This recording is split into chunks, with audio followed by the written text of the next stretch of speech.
कीमती लाल और गरुड़ की करामात। ये कवर चित्र है दोस्तों। कीमती लाल होशियारपुर में रहने वाला सीधा साधा आदमी था, जो अपना काम धाम नहीं करता था। सीधा साधा आदमी था जो काम धाम नहीं करता था, जिसे के कारण उसकी पत्नी उसे हरदम ताने देती रहती थी। अजी, तुम सिर्फ नाम के ही कीमती लाल हो, वरना कीमत तो तुम्हारे धेले की नहीं है। यहाँ मुफ्त की रोटी तोड़ने से अच्छा है कि बाहर जाओ, कुछ कमा कर लाओ, समझे। ऐसा है तो आज ही प्रदेश जाऊंगा, और तेरे तानों से तंग आ गया हूँ मैं। इस बार शपथ खाकर जा रहा हूँ, तुझे अपने नाम की कीमत का की तरह कीमती बनकर दिखाऊंगा, वरना अपना मुंह नहीं दिखाऊंगा। और उसी दिन कीमती लाल प्रदेश के लिए रवाना हो गया। प्रदेश चलते चलते कीमती लाल नगर के एक बाजार में पहुंचा। ले लो बढ़िया धोतियाँ, बढ़िया चादरें। और सारा बाजार घूम लेने के बाद कीमती लाल को कोई चीज़ पसंद नहीं आई। इस तरह उदास होकर वह एक जगह बैठ गया। क्या चीज़ खरीदूं जिससे कुछ धन कमा सकूं। एक बार घूम कर देख लूं, शायद कोई चीज़ पसंद आ जाए। और कीमती लाल बाजार में आकर देखने लगा। किनारे जब किनारे पर आया तो एक बुढ़िया के पास पिंजरे में गरुड़ देख कर चौंका। यह गरुड़ बिकाऊ है माताजी। हाँ बेटा, इसकी कीमत बहुत है। तुम्हारी गांठ में रुपया है कि नहीं। कितनी कीमत है इसकी। सिर्फ 300 रुपया। 300 रुपया। इसमें ऐसी क्या खूबी है। इसकी खूबियाँ बेमिसाल है। यह तुम्हें खरीदने पर पता चल जाएगा। बुढ़िया की बात सुनकर कीमती लाल मन में गरुड़ खरीदने की जिज्ञासा बढ़ गई। और जिस जिज्ञासा बढ़ती ही वह सोच में पड़ गया। लोग मुझे बेवकूफ़ समझते हैं, इसकी खूबियाँ देखता हूँ। कीमती लाल तभी सोच रहा था कि पिंजरे में कैद गरुड़ बोल उठा। ले ले, ले ले, खुश होगा, खुश होगा। और अरे, यह तो बोल भी सकता है। मैं इसे अवश्य खरीदूंगा। और मन ही मन गरुड़ को खरीदने का निश्चय कर कर कीमती लाल ने बुढ़िया की ओर देखा। बूढ़ी माँ, इसकी कीमत कुछ कम नहीं कर लो। नहीं, यह बेशकीमती गरुड़ है। 1 रुपया भी कम नहीं होगा, चाहे लो या मत लो। कीमती लाल पूरे 300 रुपये गिनकर बुढ़िया को थमा दिए और गरुड़ लेकर चल दिया। अब अगर खाली हाथ घर जाऊंगा तो पत्नी मेरा अपमान करेगी। और कीमती लाल यह सोच रहा था कि गरुड़ आवाज देकर बुरी तरह चौंका। फिक्र मत करो, फिक्र मत करो। आह, यह कह रहा है कि फिक्र मत करो। अवश्य यह दिव्य गरुड़ है, वरना मेरे मन की बात कैसे जान जाता। रास्ते में कीमती लाल भूख प्यास से बुरा हाल हो गया। अचानक पिंज, हाल पिंजरे में कैद गरुड़ बोला, गरुड़ राज भूखे हैं, गरुड़ राज भूखे हैं। तभी सामने एक राहगीर गुजरा। उस कीमती लाल को पूछने लगा, अरे भैया, यहाँ आसपास खाने का ठिकाना है क्या। हाँ, पास में गांव है, सेठ करोड़ीमल के यहाँ शादी है, पेट भरकर खाना मिल जाएगा। राहगीर की बात सुनकर गरुड़ बोला, वहीं चल, वहीं चल। अच्छा। तभी गरुड़ बोल उठा, पिंजरे से निकाल, पिंजरे से निकाल। तुम गरुड़ उड़ मत जाना भाई गरुड़राज, मैंने तुम पर अपनी मेहनत की कमाई खर्च की है। घबरा मत, घबरा मत। और गरुड़ राज गुरु के साथ चल पड़ा। कीमती लाल के कंधे पे बैठा। जल्दी चल, जल्दी चल। हाँ भाई, चल रहा हूँ भाई, चल रहा हूँ। दोनों पूछते पूछते करोड़ी लाल के घर पहुंचे। संयोग की बात है, कीमती लाल के सामने सेठ करोड़ी मल से ही हो गया। सेठ जी, मेरा नाम है, मैं भूखा हूँ, थोड़ा खाना दिलवा दीजिए। और यह जरा बढ़िया, कितना बढ़िया खाएगी, मैं खुद नहीं मालूम कि यह कितना खाता है। फिर सेठ जी ने गरुड़ को एक प्लेट में थोड़ा सा चावल दिला दिया। और खाने को सूंघकर गरुड़ ने पहली चोंच मारी और मारी, फिर पंजा, फिर खाना बिखेर दिया। वो एक कीमती बदतमीज, हमारा खाना फेंक दिया, हमारा भोजन का अपमान। मन कर, मन ही मन सेठ आग बुला हो उठा। क्रोध स्वर में चीखा, निकल जाओ यहाँ से, इस शैतान चिड़िया को लेकर जाओ, वरना टांगे तोड़वा दूंगे। और सेठ की बात सुनकर कीमती लाल सन्नाटे में रह गया। लेकिन गुरुराज निडर होकर कह रहा था, पछताओगे, पछताओगे। और बेचारे कीमती लाल मुंह लटका कर चल दिया। सेठ बुलाया, सेठ बुलाया, सेठ बुलाया, बुल, सेठ बुलाएगा कैसे? भाई गुरुराज, बाद में बताएंगे। और सेठ की जब सेठ करोड़ी लाल के बारात आई, खाना खाते हुए बेहोश हो गए। इसी के साथ पर इस समय वज्रपात हुआ। जब बेटी का अपहरण हो जाने की सूचना मिली, आह, बेटी का अपहरण हो गया, बराती बेहोश हो गए। गरुड़ को पहले ही बात का ज्ञान था। पछताएगा पछताएगा, यही कहा था उसने। और यह सोच सेठ करोड़ीमल फौरन ही 4 आदमी भेज दिए और कुंतीलाल को कहीं से भी फौरन ढूंढ कर लाए। सुना है उसके पास बड़ा कीमती गरुड़ है, जो कहा वह सच हो गया। तभी सेठ जी उसे बुलाया है। उधर थानेदार सेठ के घर आए बराती नशीली दवाई बेहोश होने की सूचना मिलते ही वह सोच में पड़ गया। बड़ा लालची और धूर्त किस्म का व्यक्ति था। वह सोचने लगा, वह अगर मैं इसके पास बारात करामाती गरुड़ है तो वह मेरी पोल खोल सकती है। मैंने चोरों को से मिलकर सेठ के यहाँ चोरी करवाने की योजना बनाई है। चारों ओर अपने घर से निकाल मुझे फौरन ही चोरों को अपने घर से निकाल देना चाहिए। और थानेदार चोरों को थानेदार चोरों को चले जाने को सलाह देकर फौरन सेठ जी के पास पहुंच गया। वह देखना चाहता था आखिर वह गुरु कैसा गुरुड़ है और भविष्यवाणी करता है। कीमती लाल पकड़ कर लाया गया, साथ में गुरुड़ भी। आप कहाँ के निवासी हैं और आपका शुभ नाम क्या है? आपने इस गुरुड़ की भविष्यवाणी सच साबित हुई। हमें क्षमा कर दें, मैं होशियारपुर का निवासी हूँ, मेरा नाम कीमती लाल है। आपने गुरुड़ ने कहा था पछताएगा पछताएगा, इसलिए हम पछता रहे हैं। हमारी बेटी का अपहरण हो गया है और ये ढेरों गहने पहने थे। बताएंगे बताएंगे। गरुड़ राज की बात सुनकर सभी लोग सन्नाटे में रह गए, लेकिन थानेदार गहरी सोच में पड़ गया। वास्तव में यह गुणवान है, आचारी है। इसको पाकर यह आदमी धन्य हो गया। गुरुराज कीमतीलाल के कंधों से आकाश में उठता हुआ बोला, मेरे साथ आओ, मेरे साथ आओ। थानेदार साहब, आप भी इनके साथ जाइए। और फिर थानेदार सहित सभी लोग गुरुड़ के पीछे भागने लगे। कहाँ ले जा रहा है ये? हप हप हप हप। और थानेदार कीमतीलाल का जब एक सुनसान पहाड़ी इलाके में गुरुड़ राज के पीछे ही उड़ता दिखाई दिया। पता चल गया। कहाँ है, किस जगह है? मेरे साथ आओ। और गुरुराज के पीछे पीछे सभी लोग एक खंडर के पास पहुंचे। और चोरों ने सेठ लड़की को छिपा कर बांध कर रखा था। चोरों बैठे जेवरों को आपस में बांट रहे थे। थानेदार को देखते ही रोबदार में चौंका। खबरदार, कोई भागने तो जान से मार दूंगा। भागो थानेदार। और लेकिन इससे पहले ही चोर भागने में सफल हो पाते, थानेदार के सिपाही ने उन्हें चारों ओर से चारों चोरों को और लड़की को पकड़ लिया और चोरी के जेवरात बरामद कर लिए। मैं इस क्रांति गरुड़ को अपने पास रखूंगा। और फिर वे सभी लोग नगर में वापस लौट गए।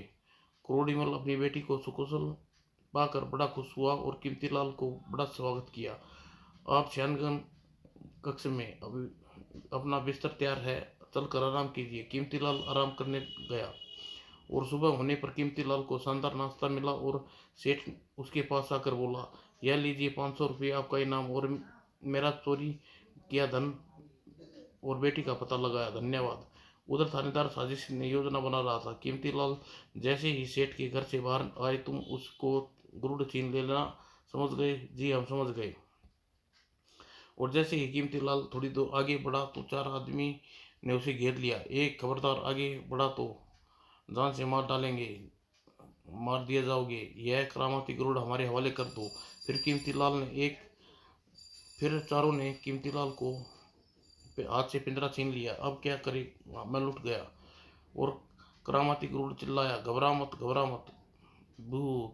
और आदमी कीमतीलाल को रोता छोड़कर एक और चल दिए। और गरुड़लाल की इस आदत थी कि वह एक पखवाड़ा जानता था। गुरुनाथ की ये आदत थी कि वह पखवाड़ा जागता था और एक पखवाड़ा सोता था। यह राज कोई नहीं जानता। ये लीजिए। और पिंजरा थानेदार के हवाले करते हुए लोग विदा हो गए। तभी अभी वह लोग गए ही थे गए हुए थे कि तभी कुछ समय गुजरा। गुरुराज बोला, सांप फन फैलाए, सांप फन फैलाएगा। और पिंजरा थानेदार के हवाले कर चले गए। गुरुड़ की बात सुनकर थानेदार गहरी सोच में। इस चिड़िया ने हर बात सच्ची होती है, देखना चाहिए कि सांप फन फैलाएगा। यह सोचकर वह थानेदार अपने शयन कक्ष में बढ़ गया और कक्ष में आकर शयन कक्ष में हर कोना छान मारा, लेकिन कहीं सांप कहीं नहीं निकला। वह सोने के लिए चला गया। जैसे ही बिस्तर पर तकिया उठाया, वैसे ही सांप फन फैलाया फन खड़ा फैलाया फुस। और लेकिन इससे पहले सांप कुछ हानि पहुंचा था, थानेदार ने एक ऐसी तलवार उठाई और सांप के टुकड़े टुकड़े कर डाले और बिस्तर बदल कर थानेदार बड़े आराम से सो गया।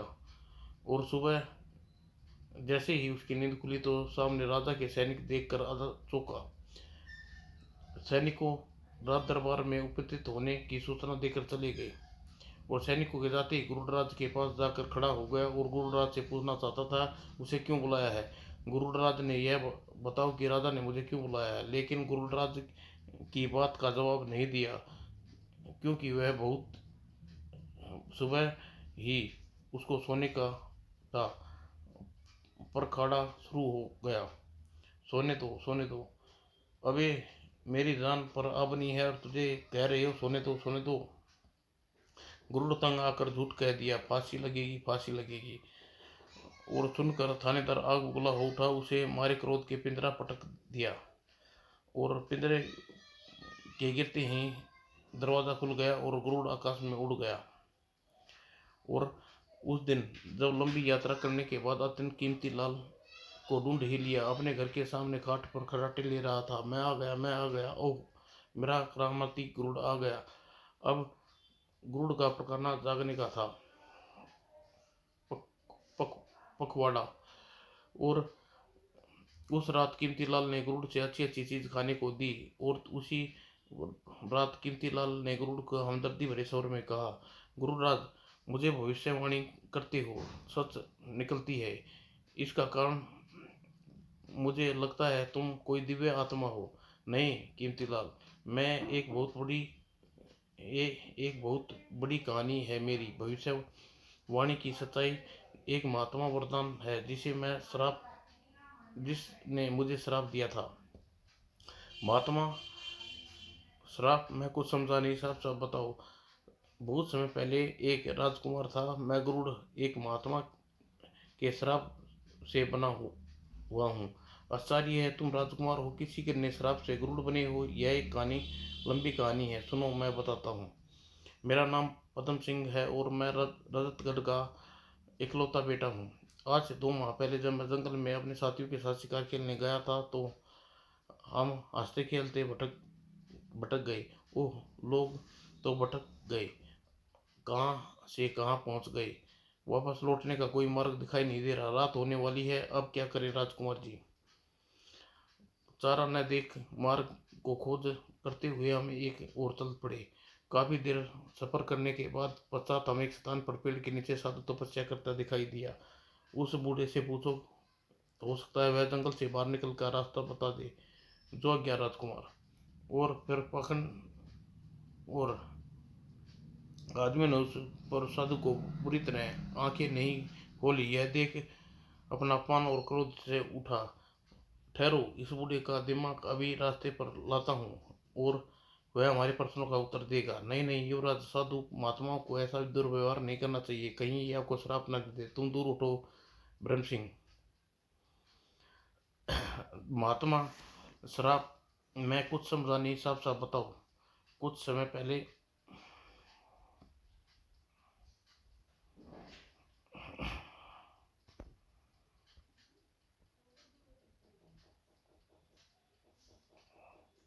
मेरे साथियों ने मुझे रोकने की बहुत कोशिश की, लेकिन मैंने उनकी एक ना सुनी और साधु का अपमान कर डाला। हे बूढ़े तपस्वी, तपस्वी बनने का ढोंग छोड़ और आंखें खोल, बता जंगल से बाहर किस रास्ते पर कौन सा है, वरना इसी से मैं तेरे शरीर के 2 टुकड़े कर दूंगा। साधु ने आंखें खोली और तपस्या भंग होने से बुरी तरह क्रोधित हो उठे। ए मूर्ख, तेरी यह हिम्मत, तू एक साधु को अपमान करे, उसकी तपस्या भंग करे। जा, मैं तुझे श्राप देता हूँ, इसी समय एक गरुड़ बन जा। और उसका इतना कहना था कि वह गरुड़ बन गया। अब मैं पछताना करने लग गया। अपने साथियों के साथ उनके आगे काफी रोआ धोआ गिड़गिड़ाया। मुझे क्षमा कर दीजिए महाराज, मैंने जो कुछ किया है अज्ञानता से किया है। मैं साधु सन्यासी पर विश्वास नहीं करता था महाराज। हाँ महाराज, राजकुमार जी सही कह रहे हैं, कृपा से क्षमा कर दीजिए। और काफी रोने गिड़गिड़ाने पर साधु को हृदय पिघल गया। तो सुनो, अब मेरा अपना श्राप वापस नहीं ले सकता, तुम्हें इस श्राप से मुक्त होने का उपाय बता सकता हूँ। हाँ हाँ बताइए महाराज। यहाँ से बहुत दूर 3 राज्यों पार एक देश है। उस देश में गांव में एक कीमती लाल का नाम का आदमी रहता है। कीमती लाल के द्वारा तू अनोखी वृक्ष के आम तोड़कर खाने में सफल हो जाएगा और तू असली रूप में आ जाएगा।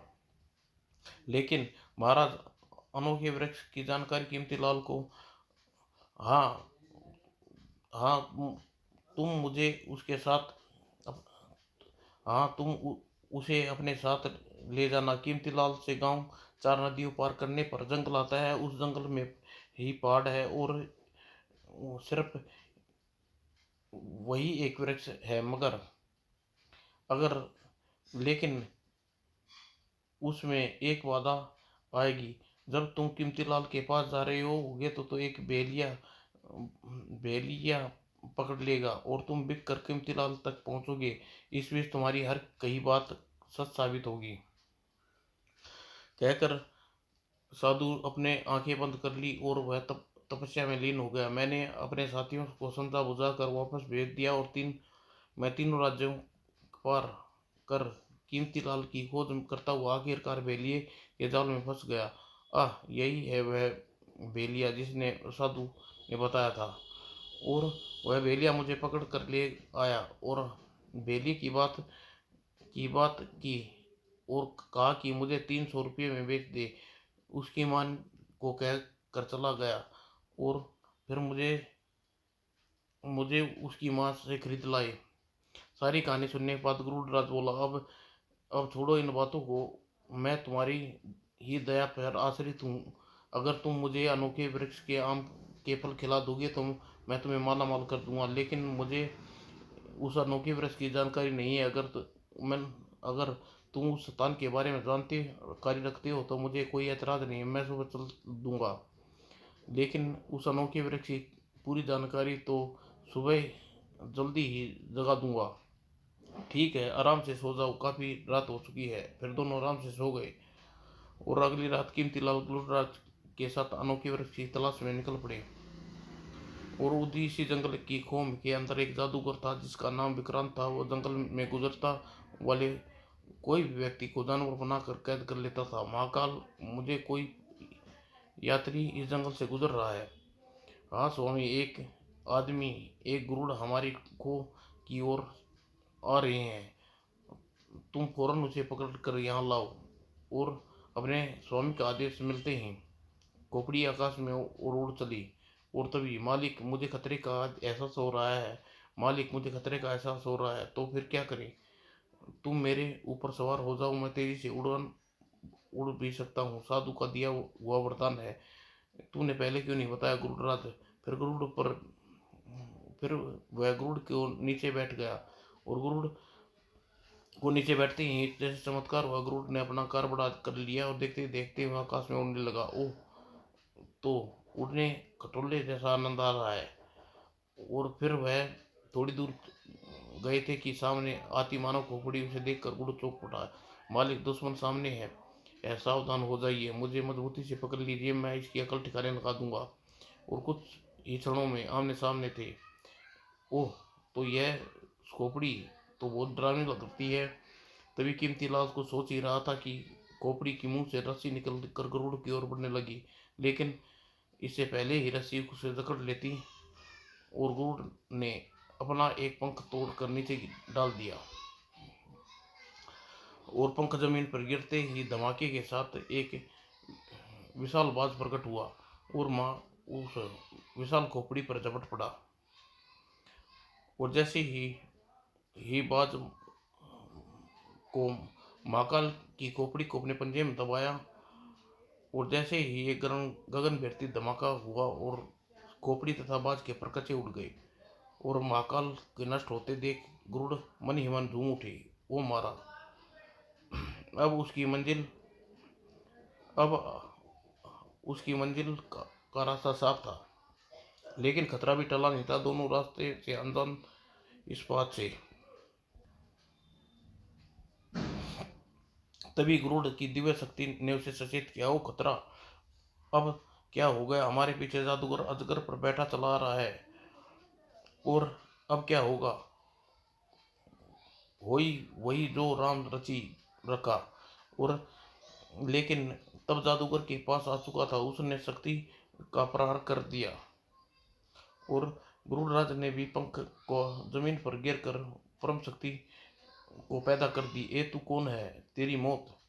और उसने जादूगर ने अपनी जादू शक्ति का प्रयास किया, लेकिन परम शक्ति ने उस जादू की शक्ति को निगल गया जैसे ही कोई हवा में का झोंका और उसने तुरंत ही जादुई खोपड़ी को छोड़ दी।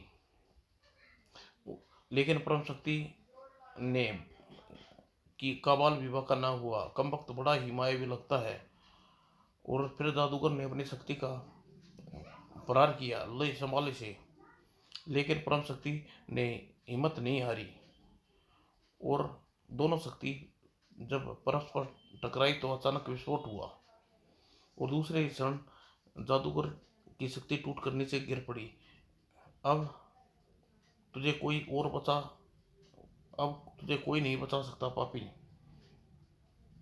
और इतना कहने के साथ ही परम शक्ति ने जादूगर को आकाश में उछाल दिया और नीचे गिरते ही जादूगर के प्राण पे घर उड़ गए। और जादूगर के मरने के बाद अभी हमें फौरन अपनी मंजिल की ओर चल देना चाहिए बेशक। और नीचे टीले की घाटी, गहरी घाटी थी और चमकदार अनोखा वृक्ष नजर आने लगा। गरुड़ पेड़ के ऊपर जा बैठा और तुरंत ही कीमती लाल ने अनोखा फल तोड़ दिया और गरुड़राज ने बहुत तेजी के साथ रतनगढ़ की ओर उड़ान भरने लगा।